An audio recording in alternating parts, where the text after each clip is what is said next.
Buen día, bendiciones, un abrazo muy respetuoso y muy cordial, un abrazo fraterno. Les saludo desde Edúcate para Educar. 20 años cumplimos el 14 de octubre de 2025. 14 de octubre de 2025 cumplimos 20 años de asesoría jurídica al magisterio y 20 años también de capacitación docente en la parte académica cognitiva curricular en torno y alrededor de la legislación educativa y sus 26 leyes, normas, decretos, resoluciones y directivas. De este audio, por favor, pero haga el ejercicio en serio. De este audio, tome lo bueno y deseche lo malo. Tome lo bueno y deseche lo malo. De este podcast saque una reflexión en sana crítica, en lógica y por supuesto en sentido común. El menos común de los sentidos, pero le toca usarlo para que no se meta en situaciones complejas de responsabilidad penal, civil, disciplinaria, conexas y de reparación directa o de acción de repetición. El título de este podcast, de este audio, es El extremo deber de cuidado. Extremo deber de cuidado. Y quiero abrir el podcast, quiero abrir este audio con un caso que me llega el día de ayer, brutalmente inaudito. Me llega un caso absolutamente inaudito, completamente inaudito y absolutamente rarísimo. Llevo 20 años en este tema. Yo llevo 20 años, ya cumplo 20 años como perito. Llevo 20 años de experto en legislación educativa trabajando con colegios. Venga, y es el primer caso que se me presenta así en 20 años, donde los verdaderos culpables de la vaina, los verdaderos delincuentes, los verdaderos responsables de esas fallas, vacíos, falencias, fisuras, fracturas, los verdaderos delincuentes resultan demandando a una orientadora y la demandan porque dio papaya, violó el 11º mandamiento, no dar papaya. Y el caso es el siguiente. Resulta que hay un presunto caso, es un presunto caso de abuso sexual, supuestamente, que por unos tocamientos en donde un profesor estaba brindando unas instrucciones a unos estudiantes de que corrieran unos pupitres, de que organizaran unos papeles del piso, de que pusieran la papelera en su sitio, de que bueno, en fin. Y el tipo, este coordinador, estaba señalando con su mano y la palma abierta, estaba señalando, allá me ponen tal cosa, allá me ponen esta, esto córralo para aquí, esto muévalo para allá, esto tal cosa.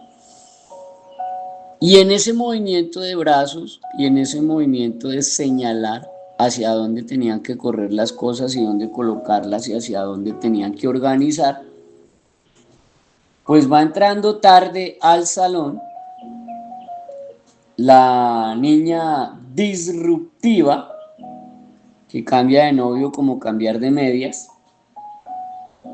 y que se cree la hiper ultra super doble modelo del salón. Y lamentablemente, y digo lamentablemente porque desafortunadamente fue el que dio la papaya,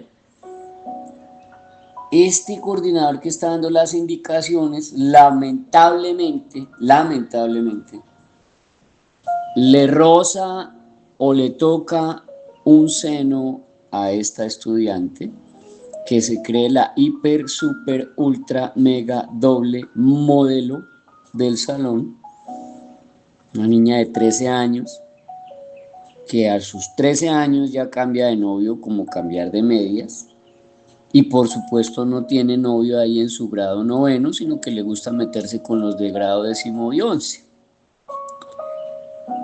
La niña sale del colegio ese día, no pone ninguna querella, no pone ninguna queja, no activa ninguna ruta, no invoca absolutamente nada. Llega a su casa y le cuenta a la mamá: mira que hoy entonces yo entraba al salón y entonces el profesor coordinador fulano me apretó un seno, me cogió un seno. Entonces cambió la versión, ya no es que el profesor estaba dando una instrucción y estaba señalando hacia dónde poner unos pupitres y la papelera del aseo, y estaba brindando el señalamiento de hacia dónde tenían que correr los pupitres, sino que ella entraba al salón y que el pervertido, violador, abusador le apretó un seno, le cogió un seno. Por supuesto, la mamá, envenenada a la señora por la versión de su hija, una versión mentirosa, falaz, temeraria, irresponsable, tendenciosa, pues meten qué problema tan tremendo a este coordinador. Lo primero, meten qué problema tan berraco y tan tremendo a este coordinador por unos actos sexuales abusivos con menor de 14 años. Eso le da de 12 años de cárcel a 16 años de cárcel. ¿Qué dónde lo dice? Lo dice en el artículo 209 del Código Penal. Artículo 209, 209 del Código Penal colombiano vigente. Pero para ello, pues tienen que probar que ese tocamiento, que ese roce, que esa manipulación indebida es producto de un fin lúbrico, de un fin sexual, de un fin de satisfacción, de un fin de llegar al orgasmo. Y aquí no lo hay. Aquí no hay ni siquiera unas injurias por vías de hecho, porque ni siquiera intentó injuriar o faltarle el respeto a la menor, sino que ella fue entrando ahí de manera exabrupta al salón a la hora que le da la gana, y llegando tarde, pues él ya estaba dando las instrucciones a los otros estudiantes y lamentablemente le tocó el seno. Pero no es como dice la niña delincuente, porque eso es un falso testimonio, eso la hace delincuente, pero como tiene 13 años, pues no la van a sancionar, ni la van a condenar, ni la van a nada, la van a aplaudir y le van a dar abrazos, pero a este coordinador eso sí le puede salir caro, en términos de que le toca ir a un juicio oral. La mamá lo denunció en fiscalía, armó el escándalo en el colegio, subió la vaina a las redes sociales, acabó con la imagen del profesor, le metió como 3 o 4 fotos, hizo hasta para vender. Seguramente si el coordinador se duerme en ese aspecto, lo van a condenar por unos actos sexuales abusivos, un tocamiento sexual en los senos de una menor de 13 años. Seguramente si se duerme, o seguramente si contrata a un abogado inexperto, una persona que no conozca el tema, un pelafustán de esos que dice que es especialista, pero ese especialista es en hablar basura y en decir mentiras, porque especialista no tiene nada, pues seguramente no le va a ir nada bien. Pero si se pone, digamos, fornido y fuerte en el proceso de defensa, seguramente va a salir avante, pero ¿cuánto le va a costar? Porque un abogado que sepa lo que hace le va a salir entre 10 y 20 millones de pesos. Entre 10 y 20 millones de pesos le sale ese caso, que le puede dar entre 12 a 16 años de cárcel. Pero es que dice que 9 a 12, sí, pero es que le van a dar el agravante de ser profesor y de tener el conocimiento académico, cognitivo y curricular suficiente de que está cometiendo un delito. Y además le meten el agravante de la confianza, o sea que se genera una confianza legítima de que él es el profesor y va a respetar a las menores, y eso se le mete como agravante, además de ser profesor. Una vaina loca. Entonces, lo más loco de ese caso que es lo que procedo a contarles, es que la orientadora, o más bien la desorientadora, pero bueno, llamémosle la señora orientadora, lo más loco del caso es que le hace supuestamente un abordaje a la menor, y en esos descargos, ojo lo que le estoy diciendo, descargos yo lo estoy diciendo como una sátira. Los descargos de la menor, porque la señora desorientadora se puso fue a hacer una entrevista a esta menor, o sea, violando todos los protocolos y violando el artículo 150 de la Ley de Infancia y Adolescencia, porque usted no tiene por qué entrevistar menores. Esta orientadora le pregunta a la niña que cuándo inició su vida sexual. O sea, que para que ella tuviera comprensión de qué es un acto sexual, de qué es un abuso, de qué es una violación, de qué es un tocamiento, de qué es una vida sexual activa. Ahí viene el meollo del asunto. Primero, la señora desorientadora no tenía por qué estar haciendo una entrevista, ni un interrogatorio de ninguna índole. Y en segundo lugar, ahí viene el problema. Resulta que la pelada viene y le cuenta y le dice, muy tranquila y muy fresquita, no, yo inicié mi vida sexual a los 12 años con un primo que tiene 15. Así, como decir yo me tomo una gaseosa con una empanada. Yo empecé normal, mi vida sexual la empecé a los 12 años con un primo que tiene 15 años y tuve relaciones con él durante casi un año. Eso le contó en ese ejercicio irregular, repito, es un ejercicio irregular, le contó esta menor a esta señora desorientadora que se pone a hacer una entrevista, un interrogatorio, una indagación, cuando lo que tienes que escuchar a la menor, única y exclusivamente escucharla en sus descargos y lo que la menor quiera contar sin hacerle ningún tipo de preguntas. Pero bueno, el asunto es que la entrevista queda así, hasta ahí no pasa nada, y ayer me llaman y me dicen, doctor, a ver si contratamos con usted porque estamos metidos en la berraca. Lo primero, nos demandaron al coordinador por violador y por abusador. Lo segundo, la estudiante tiene 13 años, está en grado noveno, pero cambia de novio como cambiar de medias. Y la menor fue y dijo en una entrevista que quedó por escrito que había iniciado su vida sexual a los 12 años con un primo de 15 años y que había sostenido relaciones sexuales con ese primo de 15 años por casi un año.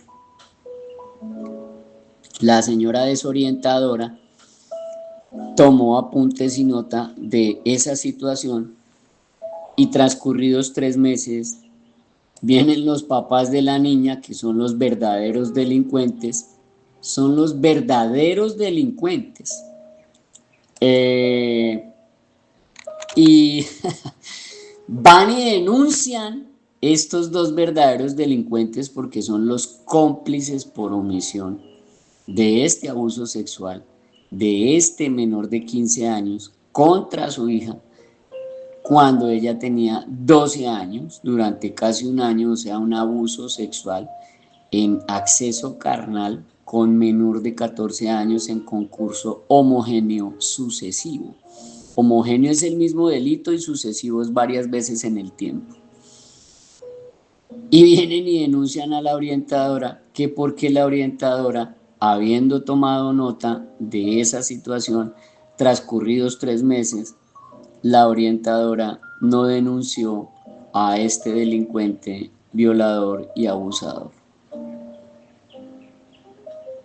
¿Cómo les quedó el ojo?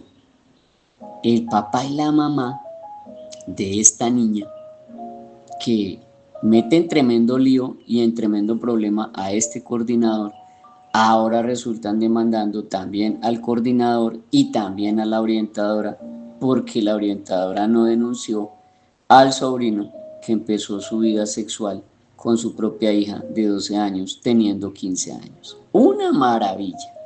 Y me llega el caso que para defender al coordinador y que además para defender a la orientadora, que porque la metieron por cómplice por omisión de ese abuso sexual del sobrino de 15 años, que porque en 3 meses, y ahí sí dio la papaya la señora desorientadora dio la papaya, oiga, fue la desorientadora la que dio la papaya porque puso por escrito eso en un acta y no activó la ruta y no subió eso al CIUSE y no llamó a policía de infancia para denunciar al estudiante que está siendo sometida a una violación, a un abuso sexual, a tocamientos y penetración desde los 12 años por un individuo de 15 años. Ahí les dejo la inquietud y la moraleja. ¿Cómo se mete usted en un problema de esa índole tan fácil y tan sencillo? Eso viola el extremo deber de cuidado que usted debe tener. Primero, el coordinador nunca tuvo la intención de cogerle el seno a la estudiante porque ni siquiera la vio entrar.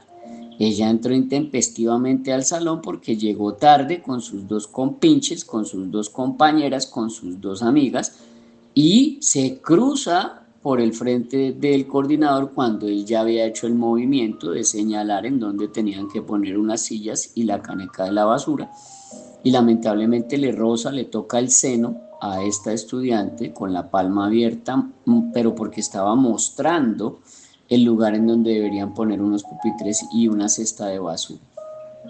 Más sin embargo, la señora mamá y el señor papá de esta estudiante, con las versiones acomodadas, caprichosas, mentirosas, temerarias y falaces de esta delincuente, van y le colocan denuncio de abusador y de violador en actos sexuales abusivos, artículo 209 del Código Penal, a ese coordinador. Y cuando piden la copia de las actas se dan cuenta que la desorientadora consigna allí que desde los 12 años esta niña sostiene relaciones sexuales con un primo de 15 que se llama fulano de tal, y la orientadora no denuncia ese hecho en Fiscalía General de la Nación ni en Policía de Infancia, y vienen los verdaderos delincuentes, que son el papá y la mamá, que son los delincuentes por omisión, omisión, omisión y abandono, o sea, artículo 18 de la Ley de Infancia y 20, numeral 1 de la Ley de Infancia, vienen y denuncian es a la desorientadora, violando el extremo deber de cuidado que les corresponde. Entonces, de esa situación y de ese caso que me llega ayer, tan brutal, fíjese que la desorientadora misma se mete en tremendo problema y el coordinador está en tremendo problema. Y pueda que a ninguno de los dos los condenen, como pueda que a ambos los condenen. Entonces entenderá usted que ese ejercicio de la docencia en el que usted está inmerso, pues tiene un componente que es el deber de cuidado, como lo vimos anoche muy académico, lo vimos anoche muy por encima, con los 10 pasitos que les brindé, que les regalé, que les compartí, de un conducto regular adecuado, asertivo, para poder identificar cuándo es un accidente y cuándo es una agresión. Y entonces la diferencia de que cuando es un accidente, pues es un protocolo de atención, mientras que cuando es una agresión, pues se toma como derrotero la situación tipo 1, la situación tipo 2 o la situación tipo 3 y se activa la ruta de atención. No el protocolo de atención, sino la ruta de atención escolar, que es el decreto 1965 del 2013 en sus artículos 40 al 44. Entonces entenderá usted que esa obligación fundamental de deber de cuidado es inaplazable, es indelegable, es extrema y máxima en contextos donde los estudiantes le exhiben a usted unas conductas excesivamente imprudentes y además cuando usted se encuentra estos perfiles de padres de familia que son unos delincuentes que manejan unas actitudes irresponsables, temerarias, abusivas, irrespetuosas y que se caracterizan por la ausencia de pautas de crianza asertiva. Estos delincuentes allá que por eso se dice coloquialmente que tal palo pues tal astilla. Entonces usted debe entender como profesor, coordinador, orientador o rector que esta realidad compleja le va a imponer a usted como educador un verdadero desafío jurídico para el cual usted generalmente no está preparado. Ahora, en cuanto a la ética y las exigencias que le demanda la máxima atención del compromiso y la diligencia que usted tiene en el deber de cuidado con sus estudiantes, Acuérdese que usted tiene que garantizarle la vida, la integridad al menor en el ámbito escolar. Usted tiene que orar en absoluta diligencia para garantizarle la protección integral a estos menores que están bajo su cargo. Eso dice el artículo 18 de la Ley de Infancia, cuando habla del maltrato infantil, pero también lo dice el artículo 44, numeral 4 de la Ley de Infancia. Y por otro lado, viene el artículo 2347 del Código Civil colombiano y le respira a usted en la nuca y le dice, mire, aquí estoy para recordarle que usted tiene que adoptar todas las medidas necesarias para evitar que los estudiantes sufran cualquier tipo de daño porque son menores de edad. Y máxime cuando estos menores de edad actúan de una manera imprudente, en donde se exponen a riesgos físicos o emocionales y son estudiantes que requieren una intervención inmediata, preventiva y protectora, como esta niña de 13 años que inició su actividad sexual con un primo de 15 años y que cambia de novio como cambiar de medias, pero que le gustan los estudiantes de 10º y de 11. Entonces fíjese que esas manifestaciones de conductas temerarias y desobedientes a las normas escolares y a las normas penales no solo comprometen a esa menor, comprometen su propia seguridad como rector, coordinador, orientador y profesor y comprometen la seguridad jurídica de sus demás compañeros que pueden entrar ahí como cómplices por omisión. Luego entonces entenderá usted que el papel del educador, el rol que usted debe desempeñar, profesor, coordinador, orientador o rector, tiene que ser todavía más activo y más vigilante y limitar el desarrollo de estas situaciones y actuaciones que lo pueden ver inmerso en una situación penal, civil, disciplinaria o de una reparación directa. Ya se las cantaron a ese coordinador que ellos van es por plata. Y ya se las cantaron a esta orientadora que ellos van es por plata. Entonces imagínense el negocio chévere ahí, en donde enguesaron a coordinador y están enguesando a orientadora porque tanto el uno como la otra dieron papaya en esa omisión que genera riesgos jurídicos y éticos que por supuesto van a comprometer la integridad de ellos como docentes, como profesionales y el nombre de la institución educativa porque ya lo pusieron a bailar en redes sociales de que el coordinador de ese colegio es un violador y que la orientadora es una cómplice por omisión. Una maravilla. Entonces, entienda usted que en la normativa legal vigente en Colombia, ese deber de cuidado se presenta extremo con sus estudiantes a cargo y que es su tarea. Usted como educador, usted como profesor, coordinador, orientador, rector, debe implementar unas medidas preventivas, reglamentar unas conductas, intervenir de una manera asertiva, oportuna y tajante ante estas situaciones de riesgo y si es necesario, pues obviamente activar los mecanismos legales y administrativos porque después se lo van a demandar y a exigir de que por qué no protegió al estudiante. Entonces aquí pues hay situaciones penales, civiles y disciplinarias y judiciales pertinentes que debieron haber activado tanto el coordinador como la orientadora y no lo hicieron, ahora les va a salir carito.